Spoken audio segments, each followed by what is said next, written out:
لو أنزلنا هذا القرآن على جبل لرأيته خاشعا أنزلنا هذا القرآن على جبل لرأيته خاشعا أنزلنا هذا القرآن على جبل لرأيته خاشعا متصدعا من خشية وتلك الأمثال نضربها للناس لعلهم يتفكرون.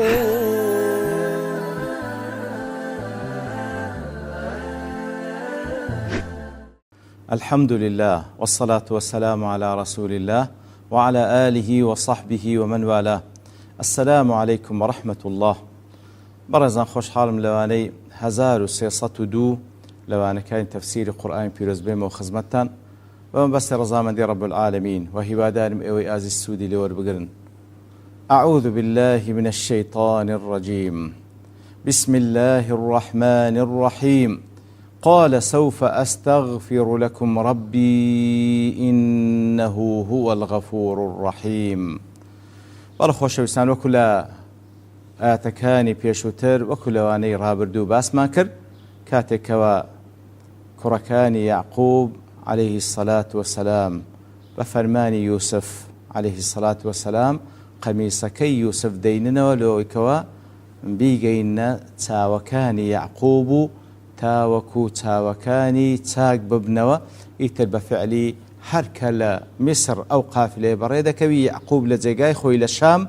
دفرمي أمن بوني يوسف دكم عليه الصلاة والسلام يتر لدواي أو كده أو كسيبة تايبتي وكو بيشنجق لبيشي قافلة كي أوان دي بفلا مجياني بيعقوب داو قميصكي يوسف لسرساوي دادنيو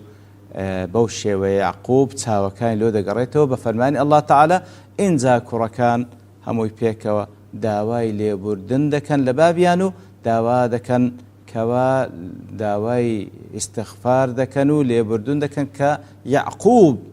استغفاريان لو كالاي الله تعالى لبروي أوان دان بتاوان كان ياندنين إتر يعقوب إجدا فرمي واتا لدوائي وي أوان دلين استغفر لنا ذنوبنا يعقوب عليه الصلاة والسلام دفرمي سوف أستغفر لكم ربي وسوف أسأل ربي أن يغفر ذنوبكم بله لدى هاتودا داوا لپروردگار دكم تاوا لپروردگار من دكم كوالا تاوان كان تان خوش بي إنه هو الغفور الرحيم لبروي بيقمان پروردگارم الغفور أي الساتر لذنوب التائبين المتجاوز عن المؤاخذة بها غفورة واتا قناه تاواني بندكاني ستر ذكا وهروها ليان خوش دبي وهروها الرحيم بهم الله تعالى برامبر ببندكاني أو فري رحمته فلا يعذبهم بعد توبتهم سزايا نادا لدواي ويكوا أوان توبة ذكا بقاعدة لي كاتك ويعقوب عليه الصلاة والسلام دفرم سوف أستغفر لكم ربي لدى هاتو داوي لي خوش بون دكم لا يپروردگارم لبونغو باشان علكش دينيته ودفرمي إنه هو الغفور الرحيم إنه هو الغفور الرحيم فعل كل ذلك تسكينا لقلوبهم كواتا داوي لي خوش بون دكم لپروردگارم لبونغو لبروي پروردگارم لبروي پروردگارم غفور ورحيمة واتا مجدان بيرداك الله تعالى قبولي دك لبروي الله تعالى غفور رحيمة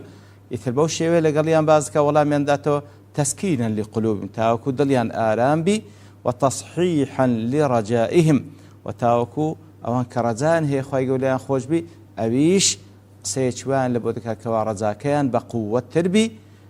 ليقوي أملهم تاوكو هيوايان ليخوشبوني خوي يقولا بهستربي فيكون تعالى عند ظنهم بتحقيق الإجابة إتر تاوكو وبابلين رزايوا كالله تعالاش داوا كاريكي قبول بكا بويكوا ليان خوش بيتن إتر وكو ظني وان وقماني ورزان وكا خوي يقوليان خوش بيتن خوي يقولج ليان خوش دبيو أوش بوتبشويق والله من داتو كوان دليان بي آرام بقري أبي حيان دلي كاتك يعقوب دفرمي سوف أستغفر لكم ربي، فيه التعبير عن عدته لهم بالاستغفار بسوف، وهي أبلغ في التنفيس من السين. طبعا لبوشتك وداهاتو ذكره يان بسين تعبير ذكره يان بسوف تعبير ذكره ضل كاتك ويعقوب بسوف دفرمي سوف أستغفر لكم ربي دل بليغ ترى لويك وبهيز ترى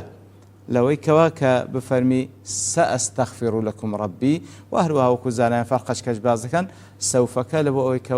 كاتشي درنكتر لسينكي تكو قلبي فرماسين واتدم دست والله أعلم ياخذ لما وش كرتر بلام سوف ما وكيد يشترى لسين والله أعلم وديار بل يخترش وكو أبي حيان ضله ابن عاشور ضله وإنما وعدهم بالاستغفار في المستقبل كواتكاتك ودفرمي سوف أستغفر لك وتلداهاتو سوف نق استا لداهاتو داواي استغفار دكم لبوتن لا الله تعالى للدلالة على أنه يلازم الاستغفار لهم في أزمنة المستقبل. طلعوا بلغير سألوا كواواتا لداهاتو ونبي يقزار داواي لو خوش بونتان لوبكم ملازمي استغفار دكم بردوام لداهاتو داوا دكم الله تعالى ليتان خوش بي، ويعلم منه أنه استغفر لهم في الحال بدلالة الفحوى. طلع بلغي فحوى وما نايق قسكش وادقيني كوا لو كاترى دستي بيكر لبو استغفار لداهاتوش بردوام دبي، ولكنه أراد أن ينبههم طالما كاتش كذا فرمي سوف أستغفر لكم واتا داولي خوش بونتان لو دكمو لداهاتوش بردوام دبم لبرسي وادله تاوكو أقداريم كاتو إلى عظم الذنب وعظمة الله تعالى تاوكو تيبغن أو شتنگو كتانشتيش عندك كم نبو شتشي زور قوربو أنزام تاندا إتر الله تعالاش عظيمة فيستتندين زار داوائي بكي تاوك والام داتو، وأنه سيكرر الاستغفار لهم في أزمنة المستقبلة إتر تكراري دكمو أو استغفاري لداهاتو دا لبرقوري تاوانا كانتا وهو لبرقوري الله تعالى كوا فيستتندين زار لداوا بكي. لا تفسير خازن دلي إن يعقوب أخر الدعاء والاستغفار لهم إلى وقت السحر وش وجلك دريتو سوف أستغفر لكم وتلداهاتو داولي خوش بونتان لو دكم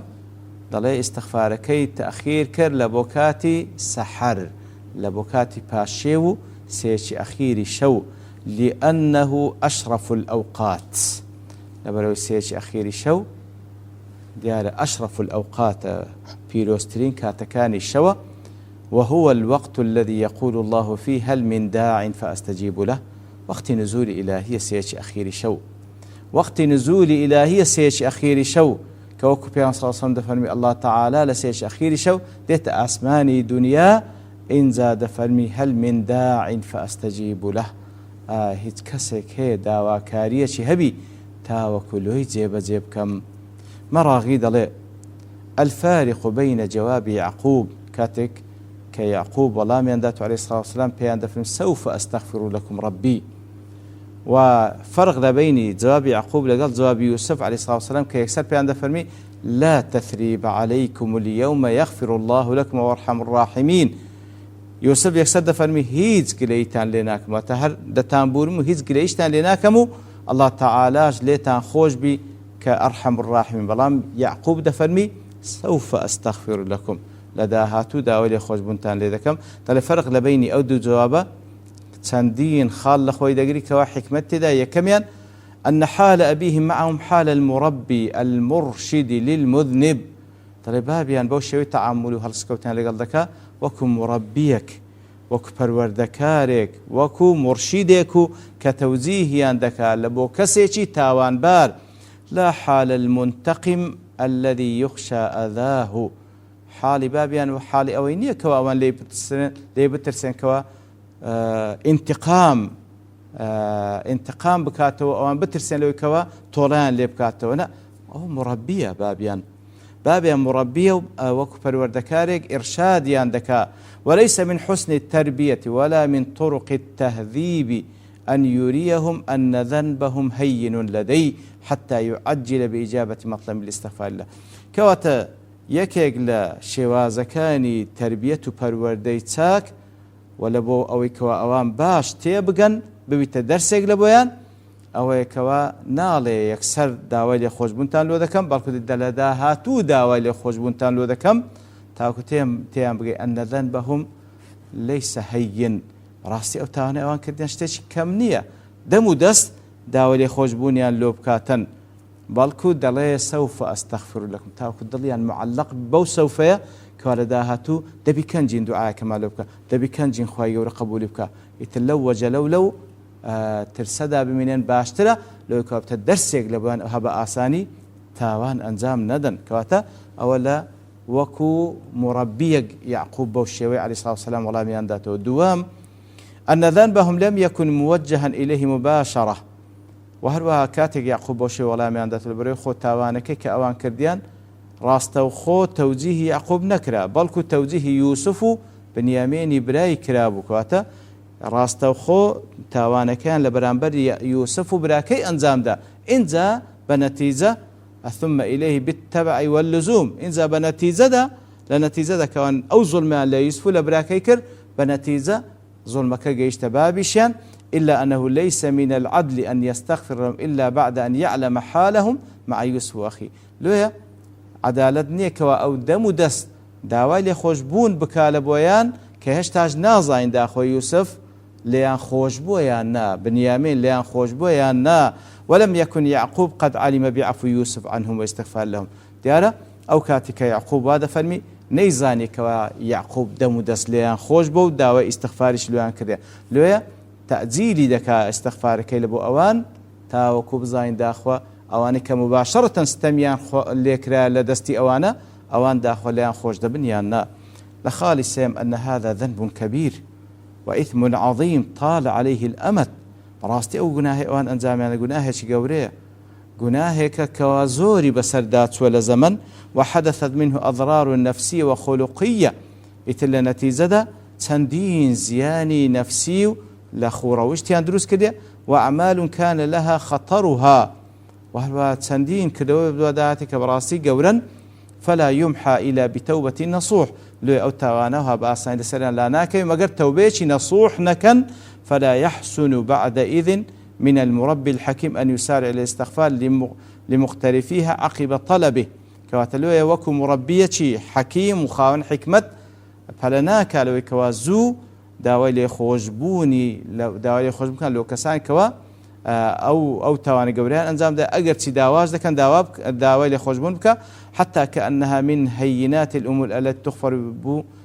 ببادرة من الندم. تاو كانوا تينجن ولا أو جناها جورك أنزام هذا مجرد بشيمان يكسر ليان خوش دبينها. ومن ثم تلبث في الاستغفار لهم إلى أجل لويا وعدان بيدا كوا دواي ما ويك داوای لێخۆشبوونتان لەبۆ دەکەم ليعلمهم عظيم جرمهم تاوتيان بگەنی گوناهەکەیان گەورەیە ويعلمهم بأنه سوف يتوجه إلى ربي ويطلب لهم الغفران منه بفضله ورحمته. ئیتر تاوتيان بگەین کە ئەو لە دوای ماوەیەک ئینجا داوا لە خوای گەورە دەکات کەوا لێیان خۆش بی تاوەکو بزان گوناه و تاوانەکەیان شتێکی بەسیط نییە. لە خاڵی چارەمیش أن حال يوسف معهم كان حال القادر. حال يوسف جیاواز بوو کە ئەوان داوای لێخۆشبوون لێ دەکەن یوسف دەسەڵاتدارە توانا و دەسەڵاتی هەیە ئەوانش چووینە وەکو کەسێکی لاواز و بێتوانە خۆیان تەسلیمی کردێ و دەشتوانی لە بەرامبەریاندا عقوبەیاندا لەبەرەوەی بەڕاستی تاوانەکەیان گەورە بووە. فلم يشأ أن يكون الغفران بشفاعته ودعائه فآمنهم من خوف الانتقام تعجيلا للسرور بالنعمة الجديدة التي جعل الله أمرها بين يديه. إتر يوسف عليه الصلاة والسلام لبروي لمكانته كأساد صلاته براسي والمترسيان هي يوسف عليه الصلاة والسلام لباشو أواني اعتراف ذكا لا لواني كذا صلاته انتقام الطولان لبكاته كحقي خوشيتي أجر وابكا بلام يوسف زو اطمئنان ينداتي عليه الصلاة والسلام زو اطمئنان ينداتي كوا تواو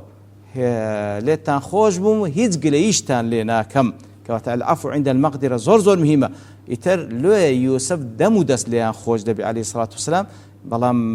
مەقامی یعقوب جیاوازە لێ ئیوی تەعجیل دەکا لە بۆ کاتێکی دیکە والله أعلم. إتر فلما دخلوا على يوسف آوى إليه أبوي وقال ادخلوا مصر إن شاء الله آمنين. إتر ديارة لدواء وكوات وكان يعقوب لبوي دقرته عليه الصلاة والسلام إتر لسر توصيه لسر وصيتي يوسف عليه الصلاة والسلام هموي بريد كون بتسن بولاي يوسف لمصر عليه الصلاة والسلام لەوێن دەرەبێ یەکتری شاد بنەوە لە دوای چەندین ساڵی لێک جیابوونەوە خی گەورە لەوێن دەرە کۆیان دەکاتەوە ئیتر لە بەرتەوابوونی کات دەوەستین بە پشتیوانی الله تعالى لەوانەی داهاتوو دێنەوە خزمەت ئەو ئاەتە. وصلى الله وسلم على نبينا محمد وعلى آله وصحبه أجمعين وآخر دعوانا الحمد لله رب العالمين. لو أنزلنا هذا القرآن على جبل لرأيته خاشعا أنزلنا هذا القرآن على جبل لرأيته خاشعا أنزلنا هذا القرآن على جبل لرأيته خاشعا متصدعا من خشية الله. وتلك الأمثال نضربها للناس لعلهم يتفكرون.